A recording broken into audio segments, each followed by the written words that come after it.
सीधे मुद्दे पर आते हैं। आज हम एक ऐसे राजा के दिमाग को डिकोड करने वाले हैं जिसे सारी दुनिया एक बेहद क्रूर तानाशाह मानती है। लेकिन कहानी में एक बहुत बड़ा ट्विस्ट है। ये कोई आम कहानी नहीं है।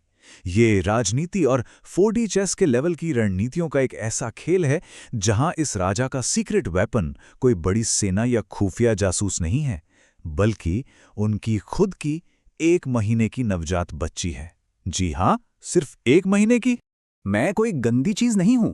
अगर मुझे नहीं बचाया गया तो तुम्हारी बेटी मारी जाएगी। अब जरा सोचिए, एक टोकरी में पड़ी नवजात बच्ची के मन में गूंजती ये आवाज किसी भी थ्रिलर फिल्म की शुरुआत से कम नहीं है। ये सिर्फ किसी बच्ची का रोना नहीं है, बल्कि एक पूरे साम्राज्य के भविष्य को तय करने वाली सीधी चेतावनी है, जो सीधे और सिर्फ राजा के दिमाग में गूंज रही है। तो पूरी कहानी टिकती है इसी बेजोड़ बाप बेटी की जोड़ी पर। एक तरफ है हमारी राजकुमारी छच्छू, जो असल में भविष्य का ज्ञान रखने वाली, टाइम ट्रैवल करके आई एक टेलीपैथिक बच्ची है, और दूसरी तरफ है हमारा सम्राट। ये देखना वाकई में बहुत दिलचस्प है कि कैसे ये राजा अपने ही बेटी के मन की आवाज को सुनकर एक एक करके यूए किंगडम के सारे गद्दारों की चालों को फेल करता चला जाता है। Section 1, the telepathic royal birth. अब इस मास्टरमाइंड खेल को समझने के लिए हमें इन्फेंट ऑरेकल के कॉन्सेप्ट को समझना होगा।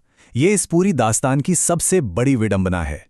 दुनिया वालों के लिए छिचू महज एक बेबसी बच्ची है, पर असलियत में वो एक टाइम ट्रैवलिंग पॉलिटिकल मास्टरमाइंड है। और सबसे मजेदार बात यह है कि उसके दिमाग में क्या चल रहा है ये सिर्फ और सिर्फ सम्राट सुन सकता है। मेरा मतलब है, यही वो इकलौती ताकत है जो राजा को अपने दुश्मनों से हमेशा 2 कदम आगे रखती है।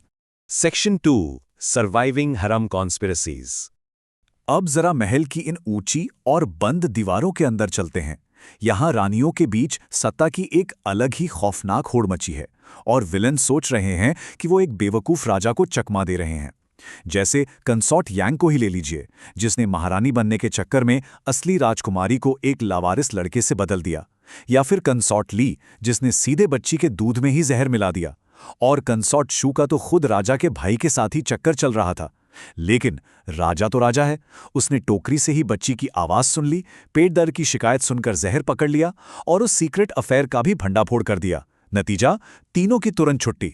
इस तरह नवजात बच्ची की चेतावनियों ने पूरे हरम के ड्रामे को पलट कर रख दिया। Section 3, purging the corrupt court. महल के अंदर की सफाई तो हो गई, लेकिन असली खेल तो बाहर चल रहा था।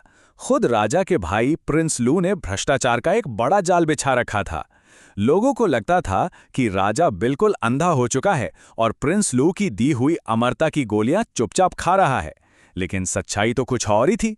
राजा को अपनी टेलीपैथिक बच्ची के जरिए पहले ही पता चल चुका था कि इन लाल गोलियों में जानलेवा पारा और सीसा मिला है। वो बस बेवकूफ बनने का नाटक कर रहा था। ये सब दरबार के सबसे बड़े गद्दारों को एक साथ फंसाने का एक बहुत ही शातिर चारा था।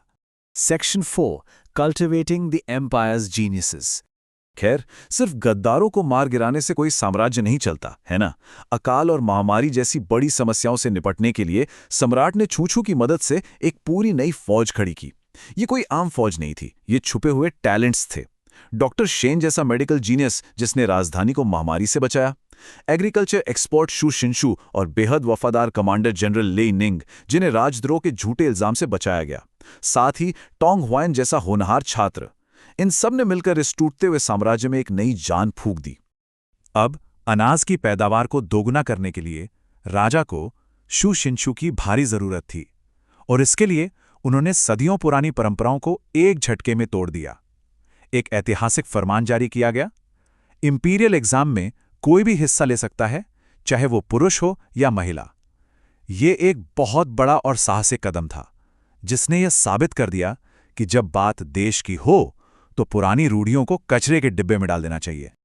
और हाँ, शाही परीक्षा में होने वाली धोखाधड़ी का किस्सा तो और भी मजेदार है। जब एक भ्रष्ट मंत्री के अयोग्य बेटे को फर्जी तरीके से टॉपर घोषित कर दिया गया, तो राजा ने उसे सरेआम एक बहुत ही बेसिक सी कविता सुनाने को कहा। जाहिर है, वो एक लाइन नहीं बोल पाया और उसका पर्दाफाश हो गया।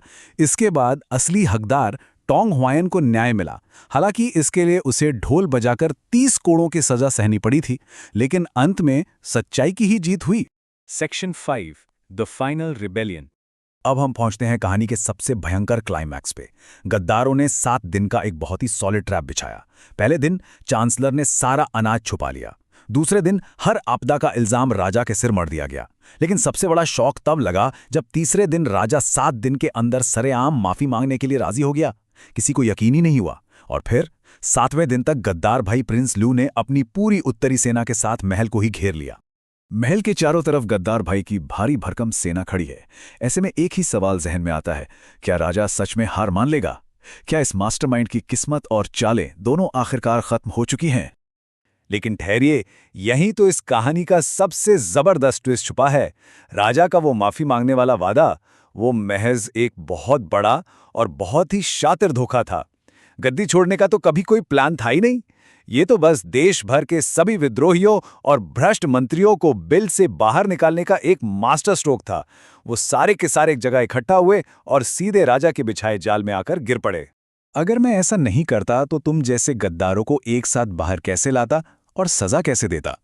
इस एक डायलॉग ने प्रिंस लू और बाकी गद्दारों के होश उड़ा दिए। वो बेवकूफ सोच रहे थे कि वो खेल रहे हैं, जबकि असलियत में सम्राट डे 1 से ही एक मास्टर लेवल का चेस खेल रहा था, और वो भी अपनी उस 1 महीने की बच्ची के दिमाग की मदद से। तो एक डूबता हुआ, करप्शन से भरा राज्य सिर्फ एक नवजात बच्ची की टेलीपैथी से एक अजय साम्राज्य में बदल गया। वाकई कमाल की बात है ना? लेकिन जरा सोचिए, अभी तो ये बच्ची सिर्फ 1 महीने की है। जब ये बच्ची बड़ी होगी, चलना सीखेगी, और सबसे बड़ी बात, जब ये खुद बोलना सीखेगी, तब इस राज्य के दुश्मनों का क्या हश्र होगा? ये सवाल यकीनन रोंगटे खड़े कर देता है। आज के इस विश्लेषण को यहीं विराम देते हैं। इस कमाल की कहानी में हमारे साथ सफर करने के लिए शुक्रिया।